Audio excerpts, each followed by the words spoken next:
বাবারে বাবারে বাবারে কি ভারী বইগুলো। এই নাও ঠাকুর, আমার বইগুলো সব তুমি নিয়ে নাও, আর তোমার সব বিদ্যাবুদ্ধি আমার দিয়ে দাও, যাতে আমার পরীক্ষার আগে পড়তেই না হয়। আমার পড়তে একটু ভালো লাগে না, শুধু খেলতে ইচ্ছে করে, আর মা শুধু জোর করে করে পড়তে বসায়। না পড়ে কে পরীক্ষায় পাশ করতে পারে শুনি? কে বললো কথাটা? গলাটা যেন চেনা চেনা লাগছে, মনে হচ্ছে ঠাকুরই কথা বলছে। সামনে পরীক্ষা, কিন্তু পুজোর সুতো কাটার সাথে সাথে যেন বইগুলো ঘরে আনা চাই, না হলে পিঠে মার পড়বে।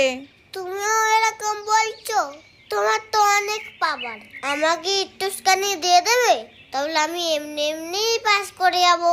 তাহলে আমার মার হাতে কিলচর খেতে হবে না। শুধু কিলচর না, আরো অনেক কিছু অপেক্ষা করছে তোর জন্য। না পড়ার জন্য এইসব ফোন দিয়ে এটেছো তুমি? পুজো হয়ে গেলে যেভাবে বইগুলো নিয়ে এসছিস সেভাবে বাড়ি নিয়ে আসবি, সামনে পরীক্ষা। ও মা, তুমি